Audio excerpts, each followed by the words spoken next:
నేను ఇస్తాను, కూర్చోండి. అధ్యక్ష మేము క్లియర్ గా చెప్పేది, మేము అధ్యక్ష అధికార పక్షంలో ఉన్నా, ప్రతిపక్షంలో ఉన్నా, ఏ పక్షంలో ఉన్నా మేము తెలంగాణ ప్రజల పక్షం అధ్యక్ష. మేము ఈరోజు ఈ కాంగ్రెస్ పార్టీ ప్రవేశపెట్టిన, కాంగ్రెస్ ప్రభుత్వం ప్రవేశపెట్టిన ఈ చర్చను ఎందుకు సమర్థిస్తున్నాము, ఎందుకు స్వాగతిస్తున్నామంటే తప్పకుండా రాష్ట్ర విశాల ప్రయోజనాల దృష్ట్యా, రాజకీయ ప్రయోజనాల కంటే కూడా రాష్ట్ర ప్రయోజనాలు ముఖ్యం కాబట్టి, తప్పకుండా రాష్ట్రంలోని ప్రజలకు న్యాయం జరగాలి కాబట్టి, నిన్న కేంద్ర బడ్జెట్లో అన్యాయం జరిగింది కాబట్టి తప్పకుండా ప్రభుత్వం ఈరోజు ఏదైతే చర్చను పెట్టిందో దాన్ని మేము సంపూర్ణంగా స్వాగతిస్తున్నామన్న మాట మళ్ళొక్కసారి చెప్తా ఉన్నా అధ్యక్ష. ఇప్పటిదాకా శ్రీధర్ బాబు గారు మాట్లాడిన మాట అక్కడ మేము 10 సంవత్సరాల నుండి మేము చెప్పింది అదే అధ్యక్ష, కొత్తదేమీ లేదు. అయితే వారు చెప్పిన దానిలో ఒకటి ఏమన్నారు అధ్యక్ష, వారు తెలంగాణ అన్న పదమే నిన్న బడ్జెట్ స్పీచ్లో వినబడలేదు అన్నారు. వాస్తవం, మీరు చెప్పేది కరెక్ట్ శ్రీధర్ బాబు గారు. ఎందుకు వినబడలేదు అధ్యక్ష? ఆనాడు ఉమ్మడి ఆంధ్రప్రదేశ్లో ఇదే శాసనసభలో తెలంగాణ అన్న పదం నిషేధించారు. ఈరోజు అధ్యక్ష పార్లమెంట్లో తెలంగాణ అన్న పదం లేదు అంటే దానికి కారణం ఒక్కటే అధ్యక్ష, అక్కడ బీఆర్ఎస్ లేకపోవడమే కారణం తప్ప ఇంకోటి కానే కాదు. గులాబీ జెండా ఎగిరినాకనే తెలంగాణ ఇక్కడ మెయిన్ స్టే అయింది, అక్కడ కూడా ఉండేది అధ్యక్ష. ఈరోజు అక్కడ లేదు అధ్యక్ష.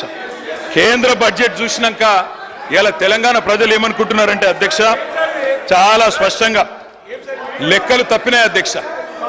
వివేక్ లెక్కలు తప్పినాయి అధ్యక్ష. 8+8 మామూలు గణితం అయితే 16 అధ్యక్ష. కానీ ఇవాళ 8+8 గుండు సున్నా అని తెలంగాణ ప్రజలు అనుకునే పరిస్థితి వచ్చింది అధ్యక్ష. ఇది వాస్తవం అధ్యక్ష. ఎందుకంటే తెలంగాణ గడ్డ మీద పుట్టిన ప్రతి బిడ్డకు కలిగిన భావన నిన్న కేంద్ర ప్రభుత్వ బడ్జెట్ చూసినాక ఈ 10 సంవత్సరాలు ఏదైతే అన్యాయం జరిగిందో అదే అన్యాయం కొనసాగింపుగా ముందుకు పోతా ఉంది అధ్యక్ష. కాకపోతే హాస్యాస్పదం ఏమంటే మమ్మల్ని ఒక మాట అన్నారు అధ్యక్ష. ఏమన్నారు ముఖ్యమంత్రి గారు? ఏమన్నారు అధ్యక్ష? కేసీఆర్ గారు అనవసరంగా పంచాయతీ పెట్టుకున్నారు, ముఖ్యమంత్రిగా కేంద్ర ప్రభుత్వంతో పంచాయతీ పెట్టి కెలికి పంచాయతీలు పెట్టుకొని అనవసర బేసిజానికి వేయండి కాబట్టే 10 ఏళ్లలో ఏం కాలేదు, నేను అందుకే సఖ్యతతో ఉంటా అన్నారు. ఏమన్నారు అధ్యక్ష వారు? ఇక్కడ హైదరాబాద్లో ఒక మీటింగ్లో మోడీ గారు వస్తే ఏమని చెప్పినారు? మాది కేంద్ర ప్రభుత్వంతో ఇప్పటి నుంచి బంధాలు, అనుబంధాలు, సత్సంబంధాలు ఉంటాయి. మోడీ గారు పెద్దన్న లాంటి వారు, బడేబాయ్, నేను చోటేబాయ్ అన్నారు అధ్యక్ష. అన్నాదమ్ముల అనుబంధం మంచి అద్భుతమైన సినిమా పండించిన వేదిక మీద ముఖ్యమంత్రి గారు. మరి ఏమైంది అధ్యక్ష? ఈరోజు ఏం జరిగింది అధ్యక్ష? తనదాకా వస్తే గాని ఇవాళ శ్రీధర్ బాబు గారు మాట్లాడుతున్నారు సవతి తల్లి ప్రేమ, కక్ష, వివక్ష. మరి మేమేం చెప్పినాం అధ్యక్ష? మేం చెప్పింది కూడా గదే ఇన్ని రోజులు. ఇప్పుడు మీ దాకా వస్తే మీకు తత్వం అర్థమైంది. వాళ్ళు ఎట్లా వ్యవహరిస్తారో, ఎన్నిసార్లు తిరిగినా, ఎక్కే విమానం దిగే విమానం అన్నట్టు 20 సార్లు ఢిల్లీలు దిగినా ఆడ ఏం జరగదన్న విషయం ఇప్పుడు అర్థమైంది మీకు. ఇప్పటికైనా వాళ్ళ తత్వం బోధపడ్డందుకు చాలా సంతోషం అధ్యక్ష. కాకపోతే మాకు మీలాగా కొన్ని అలవాట్లు లేవు. మేము ప్రయత్నం చేసినాం, చాలా పనులు కూడా సాధించినాం. ఏమేమి సాధించినామో కూడా మీకు చెప్తాను. కానీ ఇతరులు సాధించింది మా ఖాతాలో వేసుకునే అలవాటు మాకు లేదు. కేంద్ర ప్రభుత్వం, ఆనాడు రాష్ట్ర ప్రభుత్వం, మేమందరం కూడా కొట్లాడి ఎలివేటెడ్ కారిడార్లు, రక్షణ శాఖ భూములు, ఇవన్నీ మా ప్రభుత్వ హయాంలో వర్క్ జరిగితే కాగితం మీరున్నప్పుడు వస్తే మేము సాధించినామని గొప్పలు చెప్పుకున్నారు. పర్వాలేదు, ఏం పర్వాలేదు. మేము 30,000 ఉద్యోగాలు ఇస్తే మీరు ఇచ్చినారని చెప్పుకున్నారు, అది కూడా పర్వాలేదు. కానీ ఇప్పటికైనా తత్వం బోధపడిందేమో అని చెప్పి నేను భావిస్తా ఉన్నాను. గౌరవ కేటీ రామారావు గారిని కోరుతా ఉన్నాం. ఈరోజు ఏపీ రీఆర్గనైజేషన్కు సంబంధించిన చట్టానికి సంబంధించిన ఆధారం తీసుకొని రాష్ట్రానికి రావాల్సిన హక్కులు, నిధులు, విధులకు సంబంధించిన అంశం విషయంలో ప్రస్తావన చేసుకొని పోదామంటే సార్, దానికి వారు చెప్పే ప్రతి అంశంపై మరొకసారి వేరే విధంగా చర్చ పెట్టండి. ఎంత దూరం వారు శాంక్షన్ చేయించారు, ఏ విధంగా శాంక్షన్ చేయించారు, ఎంతవరకు పోయింది, మేము ఏ విధంగా ముందుకెళ్ళాం, అవన్నిటి విషయంలో definitely we will give you answer అధ్యక్ష. అధ్యక్ష, దేశ అత్యున్నత సభ చట్టసభ పార్లమెంట్ అధ్యక్ష. పార్లమెంట్లో మరి ఏపీ రీఆర్గనైజేషన్ యాక్ట్ ఏదైతే ఉన్నదో దానిలో 2 రాష్ట్రాలకు హామీ ఇచ్చారు. అందులో 2014లో పాస్ అయినప్పుడు ఇటు ఆంధ్రాకి ఇటు తెలంగాణకి ఇద్దరికి కూడా హామీలు ఇచ్చినారు. ఇప్పుడు వారు చెప్పినట్టు 35 పైచీలకు హామీలు ఇచ్చారు. కానీ నిజంగా కూడా బాధాకరం అధ్యక్ష, ఒక రాష్ట్రానికి ఏమో చేయూతనిచ్చి మరొక రాష్ట్రానికి చెయ్యి ఇవ్వడం, మొండి చేయి చూపెట్టడం అనేది నిజంగా కూడా మంచిది కాదు, ఇది అన్యాయం. తప్పకుండా ఈ తెలంగాణ హక్కులను ఇది కాలరాయడమే అవుతుంది. వ్యవస్థీకరణ చట్టానికి ముఖ్యంగా తూట్లు పొడవడమే అయినట్టుగా మేము కూడా భావిస్తూ ఉన్నాం అధ్యక్ష. పక్కవారు బాగుపడితే సంతోషపడతాం. ఆంధ్ర రాష్ట్రానికి డబ్బులు ఇచ్చారు, సంతోషం, ఇబ్బంది లేదు.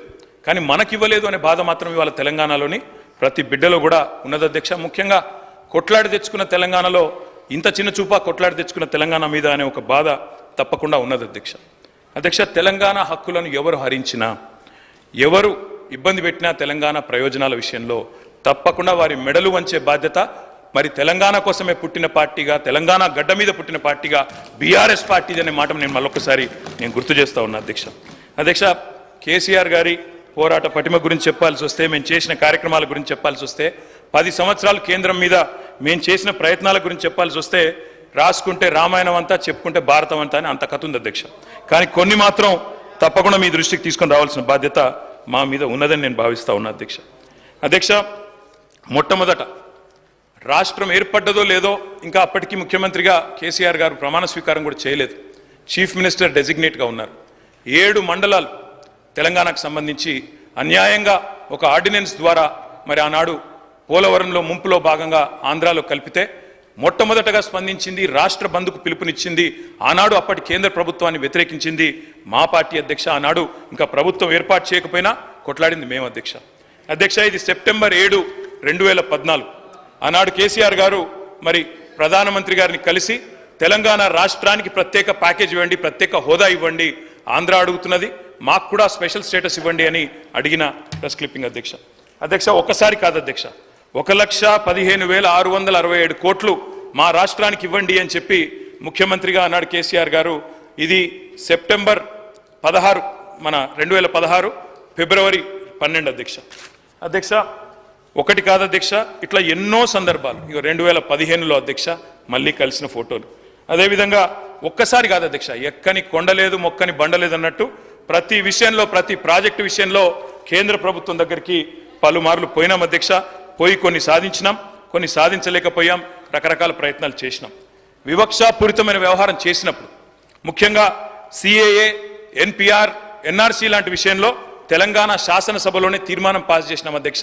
పాస్ చేసి దిస్ వాజ్ ఇన్ 2020 మార్చ్ 26 అధ్యక్ష. మేము నిర్ద్వందంగా తిరస్కరిస్తున్నాము సిఏఏ, ఎన్ఆర్సీ అని చెప్పి కేంద్ర ప్రభుత్వానికి మా నిరసన కూడా చెప్పినాం అధ్యక్ష. Central amendment act, electricity amendment act తెచ్చి మోటార్లు పెట్టాల్సిందే, మీటర్లు పెట్టాల్సిందే మోటార్లకు అని మెడ మీద కత్తి పెడితే దాన్ని వ్యతిరేకిస్తూ శాసనసభలో తీర్మానం చేసినాం అధ్యక్ష. అధ్యక్ష, ఇది ఒకటే కాదు అధ్యక్ష, కాజీపేటలో కోచ్ ఫ్యాక్టరీ ఇవ్వలేందుకు మేము మా పార్టీ 2021 మార్చి నాడు చేసిన నిరసన. ఇవన్నీ ఏపీ రీఆర్గనైజేషన్ యాక్ట్ ప్రామిసెస్ అధ్యక్ష. 1 minute, డిప్యూటీ సీఎం గారు. సార్ ఇన్నిసార్లు డిస్టర్బ్. అధ్యక్ష, ఈరోజు రాష్ట్ర ప్రజలంతా కూడా గంభీరంగా మనకు జరిగిన నష్టం పైన ఆవేదన చెందుతూ ఉన్నారు. దానికి సంబంధించి గౌరవ ముఖ్యమంత్రి గారి సభలో 2024-25 ఆర్థిక సంవత్సరాన్ని ప్రతిపాదించిన బడ్జెట్లో తెలంగాణ రాష్ట్రానికి కేటాయించాల్సిన నిధులు, ఇవ్వవలసిన అనుమతుల విషయంలో చూపించిన వివక్షపై సభలో చర్చకు అనుమతించాల్సిందిగా కోరుతున్నానని చాలా స్పష్టంగా చెప్పి దీని మీద చర్చించి అంతిమంగా మనకు జరిగిన నష్టం దాన్ని ఏ రకంగా పూడ్చుకోవాలని దానిపైన సభలో సభ్యులందరూ అభిప్రాయాలు తీసుకుందాం, చర్చకు పెడితే అది వదిలేసి గత 10 సంవత్సరాల క్రితం నుంచి వారు ఏం చేశారో ఇది చెప్పుకుంటూ పోతే దానికోసం కాదు కదా చర్చ పెట్టింది. ఇప్పుడు జరిగిన నష్టాన్ని ఎట్లా పూరించుకోవాలని దానిపైన గౌరవ సభ్యుల్ని మాట్లాడవలసిందిగా కోరుతూ, జరిగిన నష్టాన్ని ఏ రకంగా పూడ్చుకోవాలి, మనం అందరం కలిసి ఏం చేయాలి, సభలో ఉన్నటువంటి సభ్యులందరూ కలిసి తీర్మానం చేయాలా, లేకపోతే కేంద్ర ప్రభుత్వం దగ్గర పోయి ఏమైనా అడగాలా, ఏం చేయాలో మీ సూచనలు చెప్పండి, దాని ప్రకారం తీర్మానం చేద్దాం. దాంట్లో రండి అధ్యక్ష, వారికి స్పష్టంగా చెప్పండి అధ్యక్ష. కేటీ రామారావు గారు. అధ్యక్ష, వారు చెప్పింది వాస్తవం అధ్యక్ష. కానీ ఈ వివక్ష ఈ రోజు కాదు భట్ గారు, 10 ఏళ్ల వివక్ష. శ్రీధర్ బాబు గారు మాట్లాడింది కూడా అదే కదా. పునర్విభజన చట్టం ఎప్పుడు వచ్చింది? 2014. అందులో నెరవేర్చిన అంశాలు ఎప్పటి నుంచి ఉన్నాయి? 10 ఏళ్ల నుంచి ఉన్నాయి. ఇక మీరు కట్ల కాదు, మేము చెప్పిందే మాట్లాడాలంటే రాసి పంపండి, చదువుతాం. మరి నేనేమంటున్నా అంటే పద్ధతి కాదు, మా వర్షన్ మమ్మల్ని చెప్పుకొని ఇవ్వాలి కదా. 10 ఏళ్ళు మేము చేసిన ప్రయత్నాలు కూడా చెప్పాలి కదా. 7 ఏళ్ల కింద పుట్టలేదు కదా తెలంగాణ, 7 నెలల కింద కాదు కదా, 10 ఏళ్ల కింద పోరాటాలతో పుట్టింది అధ్యక్ష. ఒకటి కాదు, ఎన్ని పెండింగ్ ఇష్యూస్ ఎన్నిసార్లు పరిశీలి చేసినామంటే లెక్కలేదు అధ్యక్ష. చివరికి ఓబీసీ సెన్సస్ కావాలి అని స్టేట్ అసెంబ్లీలో తీర్మానం చేసి పంపాం. అది మాత్రమే కాదు అధ్యక్ష, ఎన్నో రకాల విషయాల్లో ఆఖరికి వ్యవసాయ చట్టాలు కేంద్ర ప్రభుత్వం రైతులకు వ్యతిరేకంగా తెస్తే ఇది మా పార్లమెంట్ సభ్యులు మొత్తంగా పార్లమెంట్ లో ప్రొటెస్ట్ చేసింది అధ్యక్ష. అధ్యక్ష కేటీఆర్ గారు ఏమంటే నేను తప్పు మాట్లాడుతున్నాను సరే, లేదు. ఏమైనా ఇబ్బంది ఉందా? బీజేపీకి వ్యతిరేకంగా మాట్లాడితే మీకెందుకు సార్ ఇబ్బంది, వాళ్ళకెందుకు ఇబ్బంది నాకు అర్థం కాదు. వ్యతిరేకం మరి ఇంకేమున్నది ఇబ్బంది నాకు అర్థం కాదు. సబ్జెక్టే మాట్లాడుతున్నా కదా, పంపించండి సార్, లేకపోతే ఏం రాయాలి ఏం మాట్లాడాలో పంపించండి, మాట్లాడతాం. ఇదేం పద్ధతి సార్?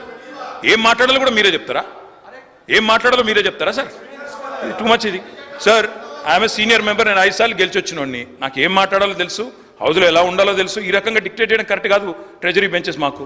అధ్యక్ష, మా పార్టీ పరంగా గత 10 ఏళ్ళు ప్రభుత్వంలో మేము ఆనాడు కేంద్రం ధాన్యం కొనుగోలు చేయనంటే స్వయంగా మొత్తం క్యాబినెట్ ముఖ్యమంత్రితో సహా పోయి అక్కడ నూకలు తినండి అంటే ఇక మేము పోయి కేంద్రంలో ధర్నా చేసి ఢిల్లీలోనే ధర్నా చేసి కూడా వచ్చిన వాళ్ళం అధ్యక్ష. మాకేమీ ఇవి కొత్త కాదు అధ్యక్ష. రాష్ట్రపతి ప్రసంగాన్ని కూడా బహిష్కరించింది టీఆర్ఎస్ ఎంపీలు. అదేవిధంగా బయ్యారంలో ఉక్కు ఫ్యాక్టరీ పెట్టకపోతే ఇక్కడే మాత్రమే కాకుండా ఢిల్లీ దాకా కూడా నిరసన తీసుకొని పోయింది మా ఎంపీలు. అదేవిధంగా అధ్యక్ష, కంటోన్మెంట్ విషయంలో కేంద్ర ప్రభుత్వం ఇబ్బంది పెడుతుంటే వాటిని కూడా లేవనెత్తింది మేము అధ్యక్ష. ఇక వాటి విషయం వదిలేస్తే నిన్నటి బడ్జెట్కి వస్తే అధ్యక్ష, నిన్నటి బడ్జెట్లో కూడా కోటి ఆశలతో ఏర్పడ్డ ఈ రాష్ట్రంలో ముఖ్యమంత్రి గారు కూడా చిన్న వయసులో ముఖ్యమంత్రి అయ్యారు రేవంత్ రెడ్డి గారు. కాబట్టి సహజంగానే ఉత్సాహంగా మీ ముఖ్యమంత్రి గురించే చెప్తున్నా బ్రదర్, ఎందుకు తొందరపడుతుంది? అరే మీ ముఖ్యమంత్రి గురించి చెప్తున్నా భయ్ విను. కేటీఆర్ గారు ముఖ్యమంత్రి గారు చిన్న వయసులో ముఖ్యమంత్రి పదవిని అధిష్ఠించారు. వారు అన్నట్టు కష్టపడే వచ్చినారు, సంతోషం. I congratulate you Revanth Reddy గారు. రేవంత్ రెడ్డి గారికి కూడా ఉత్సాహంగా వారు పాపం చాలాసార్లు ప్రధానమంత్రిని, ముఖ్యమంత్రుల్ని, అక్కడ కేంద్ర మంత్రుల్ని కలిసినారు, కలిసి కూడా రిప్రజెంట్ చేసినారు అధ్యక్ష. ఎన్నో విజ్ఞాపనలు, ఎన్నో వినతి పత్రాలు మేమిచ్చినట్టే మీరు కూడా ఇచ్చిన రేవంత్ రెడ్డి గారు, కానీ న్యాయం మీకు కూడా జరగలేదు. మేము చెప్పేది అదే, మొదటి నుంచి చెప్పేది అదే. ప్రొఫెసర్ జయశంకర్ గారు అధ్యక్ష ఎప్పుడు చెప్పేటోళ్ళు, యాచిస్తే రాదు తెలంగాణ, శాసిస్తే వస్తుంది అని చెప్పేటోళ్ళు అధ్యక్ష. ఇప్పుడు కూడా అదే చెప్తా ఉన్నాం తెలంగాణ ప్రజలకి, యాచిస్తే రాదు, శాసించే స్థితిలో తెలంగాణ ఉండాలి అధ్యక్ష. అందుకే మేము చెప్పేది అధ్యక్ష, ఆనాడు మేము సహకారం అందించిన కేంద్ర ప్రభుత్వానికి, సమరం సాగించిన తెలంగాణ ప్రయోజనాల కోసమే తప్ప ఏ రకమైన లాలూచి కానీ వ్యక్తిగతమైన ప్రయోజనాల కోసం కానీ రాజీ పడలేదు అధ్యక్ష. అధ్యక్ష, 7 మండలాలు గుంజుకున్నప్పుడు నిరసించింది మేమే, నిరసన చెప్పింది మేమే. ఒక్కసారి నేను అడుగుతా ఉన్నా అధ్యక్ష, 10 ఏళ్లలో మీరు 5 ఏళ్ళు కేంద్రంలో ఎంపీగా ఉన్నారు, ఒక్కటంటే ఒక్కరోజు గొంతు విప్పినరా అధ్యక్ష? ఎన్నడన్నా తెలంగాణ రాష్ట్రానికి రావాల్సిన హక్కుల గురించి పార్లమెంట్లో ప్రసంగించినరా అధ్యక్ష? హైకోర్టు విభజన ఏం సబ్జెక్ట్ మాట్లాడుతున్నారు సార్, ఎందుకు డిస్టర్బ్ చేస్తారు? ఏం పద్ధతి? తీర్మానం ఏం పెట్టిండ్రు అది మాట్లాడండి. తీర్మానం పెట్టనే లేదు సార్. ఎక్కడ పెట్టిరు తీర్మానం? తీర్మానం ఎక్కడ పెట్టిరు? సీఎం గారు చెప్పిన దానికి ఏడ తీర్మానం ఏడ పెట్టిరు సార్? నోటి మాటలతో తీర్మానాలు కావు. తీర్మానాలు ఎక్కడున్నాయి సార్? చర్చ ఇది, చర్చ మాట్లాడుతున్నా. చర్చ అంటే బడ్జెట్ పైన మాట్లాడండి. మీరు రాసియండి సార్, అదే చదువుతా. ఏం పద్ధతి ఇది? తీర్మానం లేదు, సబ్జెక్ట్ లేదు, మేము చర్చలో పాల్గొని మాట్లాడుతున్నాము. ఇట్లా ఎట్లా సార్ డిస్టర్బ్ చేస్తాం మీరు కూడా? అధ్యక్ష, నేను అడిగేది ఒకటే అధ్యక్ష, 10 ఏళ్లలో ఆనాడు బీఆర్ఎస్ ప్రభుత్వం ఉన్నప్పుడు ఎన్నడన్నా ఒక్కరోజు నిన్న ప్రవేశపెట్టిన బడ్జెట్ విషయంలో చర్చ అదే చెప్తున్నా సార్, నేను అదే చెప్తున్నా. 10 సంవత్సరాలు జరిగింది, మీరు టైం వచ్చినప్పుడు మీకు అవకాశం ఇస్తా, మీరు చెప్తురు. కానీ నిన్న పెట్టిన బడ్జెట్ విషయం దాని మీదే మాట్లాడుతున్నా సార్, దాని మీదే అధ్యక్ష. హైకోర్టు విభజన విషయంలోనైనా పోరాటాలతోనే ఆనాడు కూడా సాధించుకున్నాం. మా ఎంపీలు పోరాటం చేసినారు, ఇక్కడ న్యాయవాదులు పోరాటం చేసినారు, అట్లే సాధించుకున్నాం. కృష్ణా జలాల విషయంలో ట్రిబ్యునల్ తేల్చాల, ట్రిబ్యునల్ ద్వారా రెఫర్ చేయాలని చెప్పి దాదాపు 10 ఏళ్లు వెంబడబడితే మొన్న చివరికి కేసీఆర్ గారు గట్టిగా నిలదీస్తే చివరికి కేంద్రం దిగొచ్చి కృష్ణా జలాల పంపిణీ విషయాన్ని మొన్న ట్రిబ్యునల్కి ఎన్నికల ముందు రెఫర్ చేసింది అధ్యక్ష. ఇది మేము సాధించిన అతిపెద్ద విజయం. అందుకే అంటున్నా అధ్యక్ష, శాసించి సాధించుకోవాలి తప్ప యాచిస్తే కేంద్రం లొంగదు అధ్యక్ష. మిషన్ కాకతీయ, మిషన్ భగీరథ ఇప్పుడే వారు చెప్పినారు శ్రీధర్ బాబు గారు, 24,000 కోట్లు ఇవ్వాలని నీతి ఆయోగ్ సిఫారసు చేసినా ఒక్క పైసా ఇవ్వలేదు అధ్యక్ష. అందుకే వారి నీతిమాలిన రాజకీయాన్ని అప్పుడు కూడా ఎండగట్టినాం, ఇప్పుడు కూడా ఎండగడతాం అధ్యక్ష. గిరిజన యూనివర్సిటీ కొర్రీలతో అడ్డం పెడితే చివరికి పోరాటాలతోనే సాధించినాం. కానీ ఈ బడ్జెట్లో ఒక్క పైసా కూడా యూనియన్ బడ్జెట్లో రాలేదు. దానికి తప్పకుండా శాసనసభ నుండి మనందరం ముక్త కంఠంతో తీర్మానం చేద్దాం, పంపుదాం కేంద్ర ప్రభుత్వానికి. మా మద్దతు సంపూర్ణంగా ప్రభుత్వంకు ఉంటుందనే మాట మళ్ళొక్కసారి చెప్తా ఉన్నా అధ్యక్ష. మన ప్రాజెక్టులకు జాతీయ ప్రాజెక్టు హోదా ఇవ్వలేదు. అప్పర్ భద్ర, కెన్ బెత్వా ప్రాజెక్టులకు జాతీయ హోదా ఇచ్చారు, మనకి ఇవ్వలేదు. మన పాలమూరు రంగారెడ్డికి ఇవ్వలేదు, మన కాళేశ్వరానికి లేదు, మన సీతారామకి లేదు. అందుకే ఆనాడు అడిగినాం, ఈరోజు కూడా అంటా ఉన్నాం, మన శాసనసభ నుంచి తీర్మానం పాస్ చేయండి, తప్పకుండా మరి కేంద్ర వివక్షను ఎండగడదాం. అదేవిధంగా అధ్యక్ష, ఒకటి కాదు ఎన్నో విజయాలు కూడా సాధించినాం. కేంద్రం ఇవ్వలేదు అని చెప్పి దిక్కులు చూడలేదు అధ్యక్ష, ఎన్నో విజయాలు సాధించినాం. కాలంతో పోటీపడి బ్రహ్మాండంగా పర్యావరణ అనుమతులు సాధించి వాయువేగంతో ప్రాజెక్టులు కట్టినాం. నిన్నగాక మొన్న చూశాను, బట్టి విక్రమార్క గారు సీతారామ ప్రాజెక్టు పంప్ హౌజులు పోయి ఆన్ చేసినారు అధ్యక్ష. అది కాలంతో పోటీ పడుతూ కట్టింది బీఆర్ఎస్ ప్రభుత్వం. పంపులు మీరు చాలు చేయొచ్చు కానీ కట్టింది కేసీఆర్ గారు అనే మాట ప్రజలందరికీ తెలుసు అధ్యక్ష. కాళేశ్వరం అయినా పాలమూరు రంగారెడ్డి అయినా అన్ని కూడా చేసుకున్నాం అధ్యక్ష. కేంద్రం రూపాయి ఇవ్వకపోయినా, దమ్మిడి పైసా సాయం చేయకపోయినా చేసుకున్నాం. మా కొలువులు మాకే దక్కాలి అని ఒక ఉద్యమ నినాదాన్ని నిజం చేస్తూ 95% రిజర్వేషన్ నియామకాల్లో, గవర్నమెంట్ నియామకాల్లో సాధించిన ఒకే ఒక్క రాష్ట్రం భారతదేశంలో తెలంగాణ అధ్యక్ష. ఈ విషయంలో కూడా కేంద్రానికి అభ్యంతరం ఉంటే ఒప్పించినాం, మెప్పించినాం, అల్టిమేట్ గా సాధించినాం అధ్యక్ష.